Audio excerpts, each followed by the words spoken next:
اور انہیں سائٹ پر رکھا گیا. تو اب میں سرکاری وکیل آپ کو فراہم کر رہا ہوں جو عمران خان اور شاہ محمود قریشی کا کیس لڑیں گے، یعنی ان کی طرف سے دفاع کریں گے. اور یہ دونوں وکلا کون تھے؟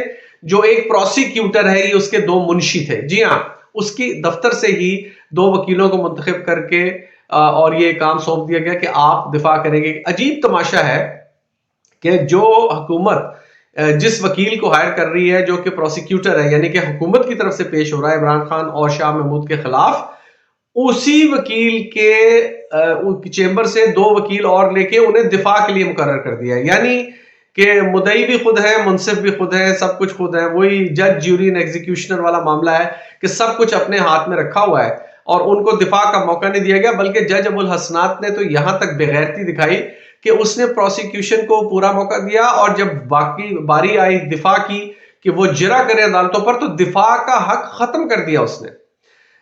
یہ اس نے کام کیا. اس کے بعد آدھی رات تک ٹرائل چلا کر، یہ جو دھڑا دھڑ فٹافٹ جلدی جلدی چلا کر جو فیصلہ دیا گیا، تو میں آپ کو صرف اتنا بتاتا چلوں کہ یہ نون لیگ والے جو ہیں انہیں مٹھائیاں ابھی فی الحال نہیں خریدنی چاہیے. اگر خرید لی ہیں تو واپس کر دیں، کیونکہ پھر بعد میں الٹیاں کرنی پڑتی ہیں. یہ کیس اس حد تک بھدا بونگا کیس کا ڈیسیجن آیا ہے کہ اسلام آباد ہائی کورٹ میں بیٹھا ہوا متصب جج جو ہے عامر فاروق چیف جسٹس، وہ بھی اس سزا کو بحال نہیں رکھ سکے گا. میری بات نوٹ کر لیجیے آپ. میں ایک مرتبہ پھر کہہ رہا ہوں کہ اس ویڈیو کلپ کو محفوظ کر لیجیے. چیف جسٹس اسلام آباد ہائی کورٹ عامر فاروق جیسا متصب، بددیانت اور جانبدار جج بھی اس فیصلے کی مخالفت کرے گا.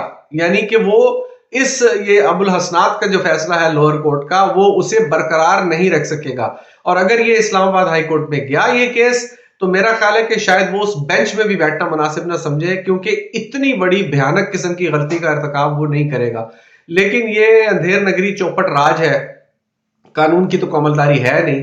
اور جس طرح سے لوگ اپنے سیاسی رہنماؤں کے اور جو پروردہ ہیں اور جنہوں نے انہیں پالا ہے اور انہیں عدالتوں میں لگایا ہے، جس طرح سے ان کے تلوے چاٹ رہے ہیں یہ کالے کوٹ پہنے ہوئے منی ہٹلر، تو ہو کچھ بعید نہیں ہے کہ وہ اس عدالت میں بیٹھ بھی جائے، اس بینچ میں بیٹھ بھی جائے. لیکن اس انتہائی واہیات فیصلے کو ڈیفینڈ کرنا بہت مشکل ہے. کوئی بھی جج اس کے ساتھ نہیں جا سکتا. میں قانون کا طالب علم نہیں ہوں، میں وکیل نہیں ہوں، میں بیرسٹر نہیں ہوں، لیکن قانون جانتا ہوں. البتہ کچھ نہ کچھ مجھے سمجھ ہے. اس فیصلے کے اندر قانونی جھول اتنے زیادہ ہیں کہ دنیا کی کسی بھی عدالت میں اس فیصلے کا دفاع نہیں کیا جا سکتا. تو یہ کام تو ہونا ہی تھا. ہم بہت دنوں سے آپ کو بتا رہے تھے، بہت سارے نیوز رپورٹر، بہت سارے وی لاگرز، بہت سارے تجزیہ نگار، کالم نگار یہ بات کہہ رہے تھے کہ عمران خان کو اور شاہ محمود کو اس کیس میں سزا دینی ہے. سزا اس لیے دینی ہے کہ یہ میاں بھگوڑا شریف صاحب جو ہیں، ان کا مطالبہ تھا کہ کیونکہ مجھے سزا ہوئی، اور یہ کیا عجیب اتفاق نہیں ہے کہ 10 سال کی سزا بامشقت ان کو بھی ہوئی تھی، تو ان کو لیول پلینگ فیلڈ وہ اپنی طرف سے جو کر رہے ہیں، تو عمران خان کو بھی وہی سزا دلوائی گئی تاکہ یہ ایک تاثر جائے کہ جو بھگوڑے شریف نے کیا وہی عمران خان نے کیا. حالانکہ زمین آسمان کا، چاک اینڈ چیز کا، مشرق اور مغرب کا فرق ہے دونوں کیسز میں. ایک جو ہے وہ ضمانتیں لے کر بھاگ گیا لندن پلیٹلیٹس گرا کے اور دماغ کی 80% شریانے خون پہنچانے والی بند کروا کر، اور ایک بندہ ہے جو پابند سلاسل ہے جس کا قصور بھی کوئی نہیں ہے، اور جس طرح سے انصاف کا قتل عام ہو رہا ہے اس کے خلاف وہ دنیا دیکھ رہی ہے. صرف پاکستان نہیں دیکھ رہا. ناظرین ابھی آپ دیکھیں گے کہ یہ رینکنگ اب ججوں کی، عدالتوں کی کہاں جائے گی. پوری دنیا اس کیس پر نظریں جمائے بیٹھی ہے.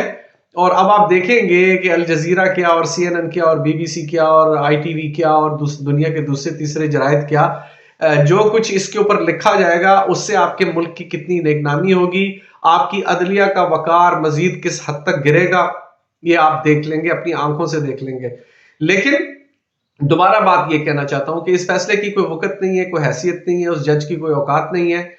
یہ وقتی طور پر ایک شہ سرخیاں جمانے کے لیے اور نون لیگ اور پیپلز پارٹی جیسے لوگوں کے جو ان کے حمایتی جو تھوڑے بہت رہ گئے ہیں ان کے لیے بغلے بجانے کا ایک موقع فراہم کرنا تھا الیکشن سے پہلے، تاکہ ذرا ان کے اندر جان آ جائے. ورنہ نواز شریف، مریم صفدر روان اور یہ بلاول بھٹو وغیرہ کے ہم نے جو جلسیاں دیکھی ہیں اور جس طرح سے ان کے لٹکے ہوئے منہ اور تھوبڑوں پر پڑی ہوئی اللہ کی لعنت ہم نے دیکھی ہے، تو اس کے بعد نظر آ رہا تھا کہ شاید یہ الیکشن بھی نہ لڑیں اور بھاگ جائیں. لیکن اب ذرا ان کے خون کو تھوڑی سی گرمائش پہنچانے کے لیے یہ فیصلہ کیا گیا ہے میں آپ کو لکھ کر دیتا ہوں ناظرین کہ جج ابو الحسنات جس نے یہ فیصلہ دیا ہے، اس نے کیا فیصلہ دیا، اس نے دراز میں لکھا ہوا فیصلہ نکال کے پڑھ دیا جو کئی دن سے اس کے پاس پڑا ہوگا. اس کو بھی پتا ہے کہ یہ فیصلہ اڑ جائے گا اس کا، لیکن حکم حاکم مرگ مفاجات، جو اوپر سے آرڈر آیا ہے، جنہوں نے آپ کو پالا پوسا ہے، جنہوں نے آپ کی پنیری لگائی ہے عدالتوں میں، جنہوں نے آپ کو مراعات سے نوازا ہے، تو پھر ظاہر ہے بادشاہ سلامت کا حکم تو ماننا پڑتا ہے. ہاتھی کے پاؤں میں سب کا پاؤں، تو وہ تو کرنا پڑتا ہے، اور وہ انہوں نے کیا، وہ ان کو کرنا ہی تھا. لیکن وہ خود بھی یہ بخوبی یہ بات جانتے ہیں کہ یہ فیصلہ برقرار رہنے والا نہیں ہے. تو پی ٹی آئی کے جو سپورٹرز ہیں، جو کارکنان ہیں، ان کو میرا یہی مشورہ ہے کہ آپ بالکل چندہ فکر نہ کریں اس بات کی، کچھ نہیں ہونے والا. خان صاحب آج نہیں تو کل، کل نہیں تو پرسوں جیل سے باہر آنے والے ہیں.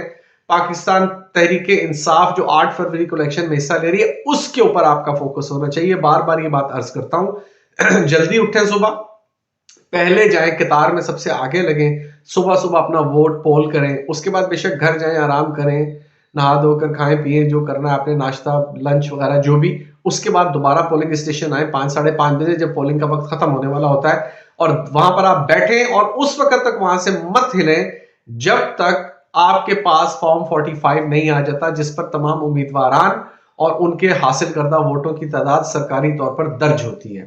اگر آپ نے یہ کام کر لیا، اگر اپنے رشتہ داروں، عزیزوں، گھر والوں کو، محلے داروں کو آپ پولنگ سٹیشن تک لانے میں کامیاب ہو گئے، زیادہ نہیں صرف 50 سے 60% اگر ٹرن آؤٹ ووٹنگ کا ہو گیا 8 فروری کو، تو میں آپ کو بتا دیتا ہوں کہ پاکستان تحریک انصاف کو یہ کلین سویپ کرنے سے یہ الیکشنز کوئی نہیں روک سکتا. بس آپ کا فوکس صرف اسی پہ ہونا چاہیے.